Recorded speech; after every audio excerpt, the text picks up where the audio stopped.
A paz do Senhor para todos. Continuando aqui com nossas lições bíblicas do terceiro trimestre de 2020. Hoje nós vamos ver a lição de número 8, cujo título é As causas da desunião devem ser eliminadas. Lembrando que estamos estudando avivamento e os princípios divinos em tempos de crise. E nós vamos ver que a união é um dos princípios mais importantes para vencermos estas crises nesses tempos trabalhosos. Então aqui nesta lição número 8, nós temos o texto áudio em Salmos 133, versículo 1, que é super conhecido, o versículo: ó, quão bom e quão suave é que os irmãos vivam em união. A leitura bíblica está em Neemias, capítulo 5, versículo 1, e Neemias, capítulo 5 ainda, versículos do 6 ao 12. Princípios divinos em tempos de crise, avivamento espiritual. A união é indispensável para o crescimento da obra de Deus. Nós não podemos abrir mão disso. Então, a obra de Deus deve ter união, assim como uma família, um casamento, uma amizade, um local de trabalho, de estudo, enfim, tudo, em todos esses lugares deve-se haver união, principalmente em tempos de crise. Então, relembrando o assunto que estamos estudando, bem histórico, por sinal, naquele tempo eles estavam pós-exílio, depois do exílio. Então o povo se reuniu, lembram, para reconstruir o altar, o templo, os muros e também as portas da cidade. Porém, além dos problemas externos que eles tinham, dificuldades com o povo ali estranho que estavam ali, os povos vizinhos, eles também tiveram problemas internos. É o que acontece conosco também. Às vezes na nossa família, no nosso lar ou em qualquer outro lugar, nós temos problemas externos, mas também internos entre nós. E ali havia uma divisão daquele povo.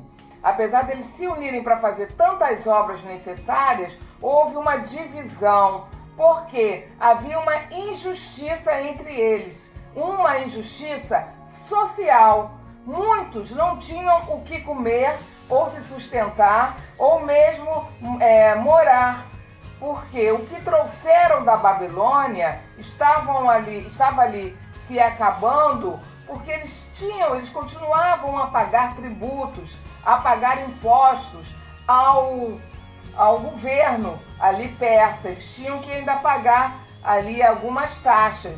E os recursos que trouxeram lá da Babilônia eram poucos, mas alguns que tinham mais recursos lá na Babilônia vieram ali para Jerusalém e trouxeram recursos bons, bastante recursos. Esses então começaram a emprestar aos outros irmãos lá do povo a juros exorbitantes, inclusive com usura. Usura é diferente de juros simplesmente. Juros é aquela correção normal que o dinheiro, um valor tem. Usura já é uma coisa que ultrapassa, é uma coisa abusiva, tipo que os agiotas fazem, não é? E isso é condenado pela lei de Deus, a usura. Então eles tomavam emprestado, o povo que não tinha o dinheiro, os recursos, para se sustentar e pagar ali o imposto ao governo. Quando eles não podiam pagar, o que acontecia? Executavam a dívida, tomando as casas, as residências, e muitas vezes tomavam os filhos e as filhas do devedor para servirem de servos. E vamos ver nesta lição que Neemias, como um líder ali, ele solucionou brilhantemente este problema.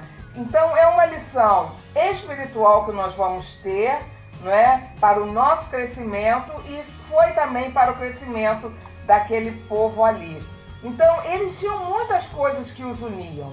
A base da união deles Eram todos do mesmo povo. Lembra que só foi quem estava ali na linhagem, só foi quem estava com o nome escrito no livro da genealogia? Então, eram todos do mesmo povo, eles tinham também como um motivo de união. Todos eles tinham a fé num único Deus, todos eles haviam experimentado um avivamento sobrenatural até, sendo libertos ali da Babilônia e construindo muitas coisas. Então, o normal seria o quê? Um apoiar o outro, mas, não é? Fazendo um paralelo com a Igreja de Cristo hoje em dia, nós temos isso, temos muitas coisas em comum. Lembra? Já estudamos Efésios, nós somos um só povo, não é? Um só espírito, um só objetivo, uns pelos outros. Então, nós vemos que temos que ser unidos. E aquele povo lá também deveria ser unidos. Também. Então, a verdadeira família de Deus, conforme nós estudamos em Efésios, ali com o apóstolo Paulo, ali em Efésios 2, ele ensina: Cristo nos uniu, todos os povos, gentios, não gentios, gregos, não gregos, enfim, todos no mesmo Deus, o mesmo Espírito. Então, Cristo, quando uniu a igreja dele, ele não uniu baseado em nacionalidade, em nível social, em nível cultural. Todos nós somos um em Cristo, conforme Gálatas 3:28 também diz. E o resultado da união é o quê? Em termos espirituais, é que nós temos um apoio. Muitas pessoas trazendo para hoje em dia, muitas pessoas em sua vida secular, que é a vida que ele vive normalmente, com pai, mãe, família, escola, trabalho, muitas pessoas na sua vida secular não têm apoio na sua vida espiritual, devido a ser cercado de pessoas contrárias à sua fé, ou no trabalho, ou na escola, ou na família. Às vezes acontece isso. E ao chegar à igreja, como são todos unidos, encontra um ambiente fraterno, não é? Um ambiente fraternal, e a união é prevalecente. Por isso nós não temos que nos desunir. Esse texto áureo fala, quão bom que os irmãos vivam em união. É por isso, existem cargas que cada um tem que suportar por si próprio, mas existem cargas que mesmo a pessoa carregando sozinha, ela tem ali o apoio de outras pessoas, e é uma bênção nós sabermos que na igreja temos pessoas com a mesma fé, os mesmos princípios, e na hora do problema oram por nós, uns orando pelos outros. Então a união realmente faz a força, conforme diz um ditado popular. Faz mesmo. Unidos, eles fizeram muita coisa, voltando agora lá para o Antigo Testamento, conforme nós estávamos falando. Unidos, eles eram numericamente inferior aos inimigos deles. E eles conseguiram tantas coisas, construíram o templo, os muros, as portas. Mas agora havia uma ameaça e era interna. Havia uma falta de amor uns pelos outros. Os ricos estavam com seus corações duros, com falta de amor, e não se importavam com o choro de seus irmãos.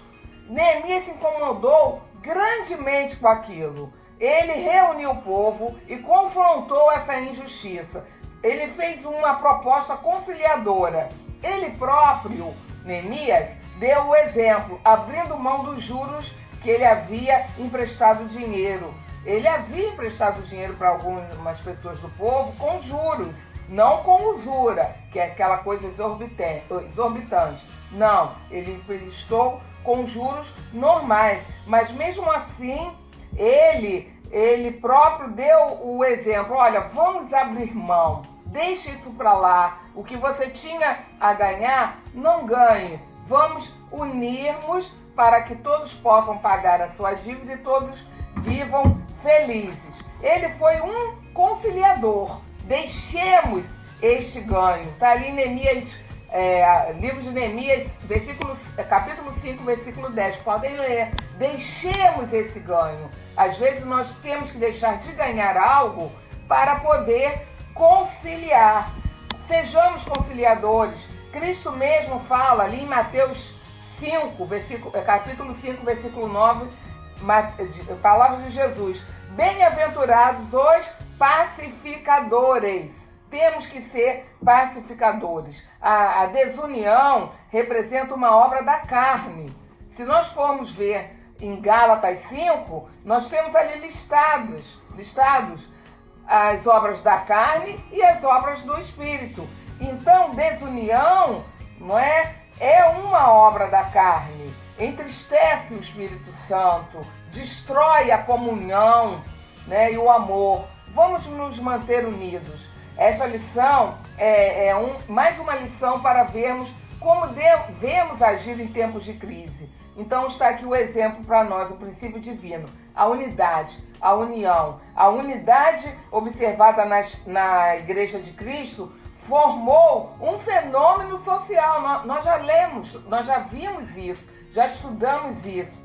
Não é? A igreja não é uma associação, não é um grêmio, não é um clube, mas sim o resultado direto do Espírito, da ação do Espírito Santo em nossas vidas, daqueles que creem em Cristo como seu Salvador. Então, em tempos de crise, irmãos, vamos manter a união, não só na igreja, mas também nos lares, nos locais de trabalho, na vizinhança.